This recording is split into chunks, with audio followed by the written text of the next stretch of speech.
Good morrow, video game fans, and welcome back to another episode of Kentucky Esports Weekly, your top shop for esports and industry news. I'm your host, Nathan Stevens.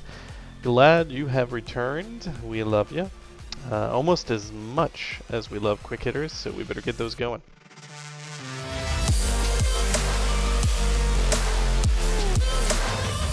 Starting us off, the PUBG Corporation has announced more esports in 2020 with the arrival of the PUBG Continental Series 3 in November.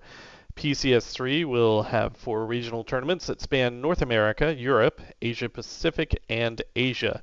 The total pot for each region is $200,000, which will be divvied up throughout the tournament. And the entire pot for the entire tournament is nearing 800 grand. Very nice stuff.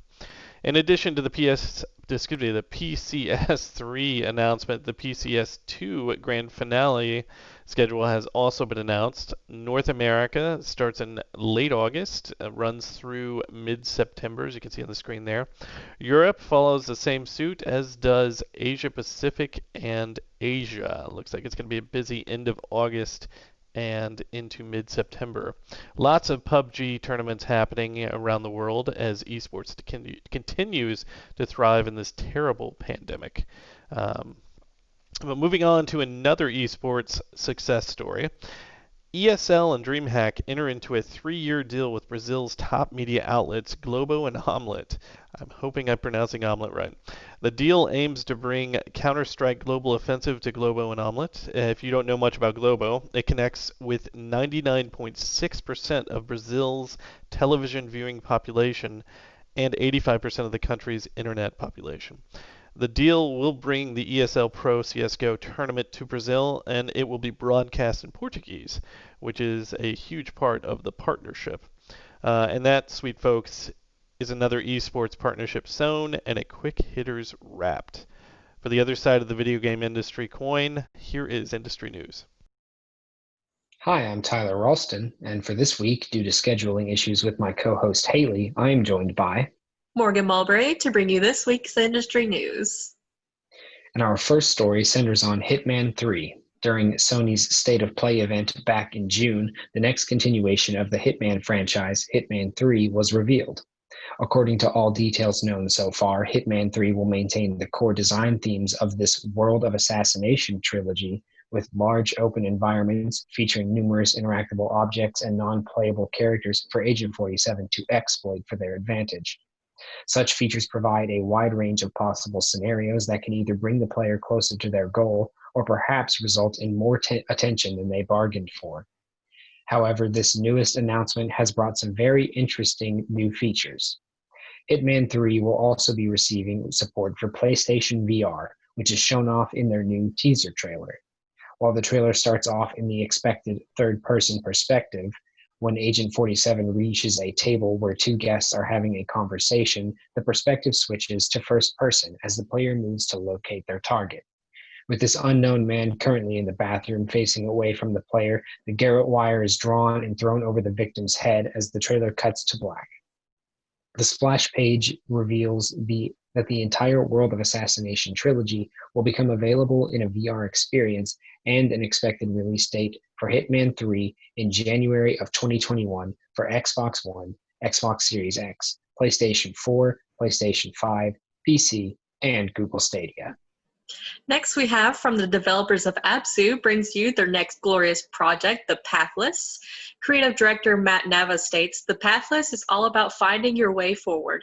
Join the hunter who is a master at archery in a quest to save the world from darkness. Alongside you is your companion that is an eagle. It can carry you throughout your adventures as a main source of transportation.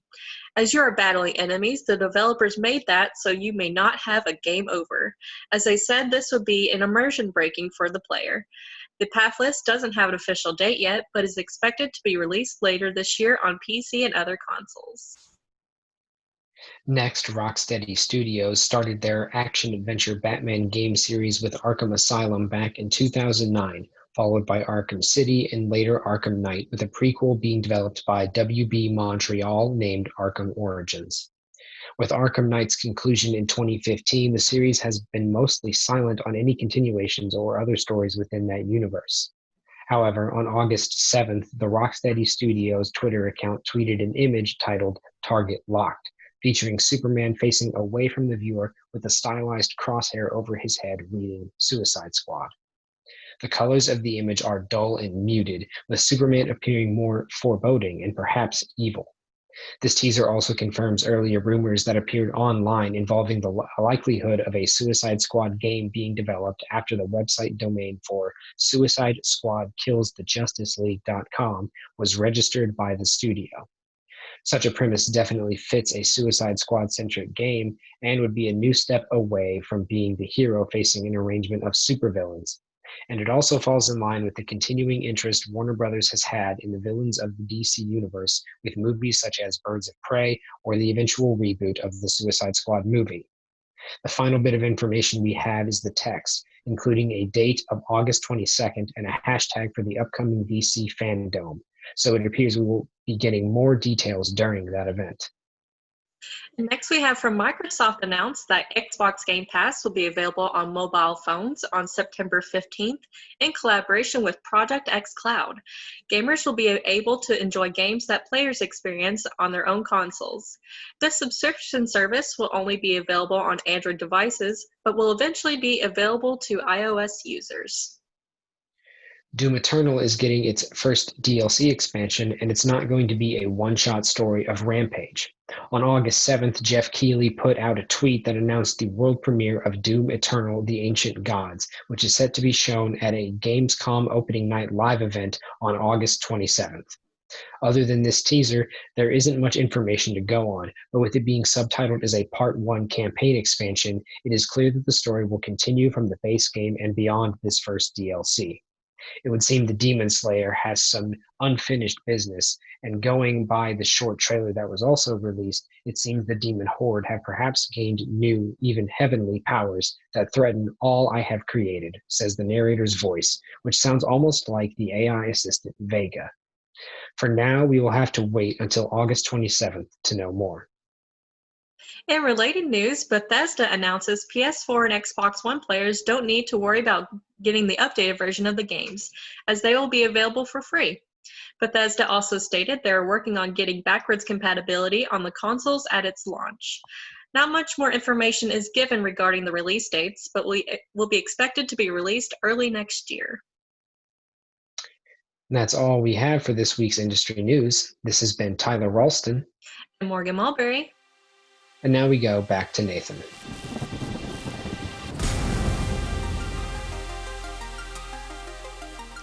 And here we are at the end of the show, and Alex Catadine is joining us again. Hello, Alex Catadine. How are you? I'm doing well. How are you doing? Doing well, thanks. I feel like we haven't seen each other in a while, but, I know that's not the case. We haven't seen each other in person in months and months.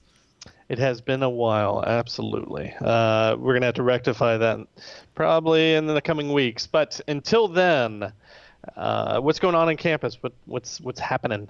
Well, right now we are in the middle of K-Week Twitch event. So keep an eye on our Twitch channel, twitch.tv/University of KY. Keep an eye on it all week long. We have events going on every evening. And so those will be starting and stopping. We're trying to highlight a number of different students around campus, trying to get people acclimated to campus, new students, returning students, just get information about how campus might be changing. And I think we might be having some live streams of people going around campus, showing how things have changed and how to stay safe in the kind of this new normal we're all getting used to. And I believe this coming Saturday, check out BB Involved. That's our campus events website. Check out BB Involved. I believe there is a live social event for kind of a continuation of the Cats Smash Clash. So that's Super Smash Brothers. So get on BB Involved. Look for that. And there might be a stream. I think we're going to stream that as well. So that would be Saturday. I believe that's Saturday evening. And I think that's all we have for the events. Very cool. Well, that is, I think, all we've got for the show. So we will thank you very much, and we will be back next week. So have a great rest of your week, y'all, and good luck with moving in. And we can't wait to see the students back on campus. So see y'all soon. Bye.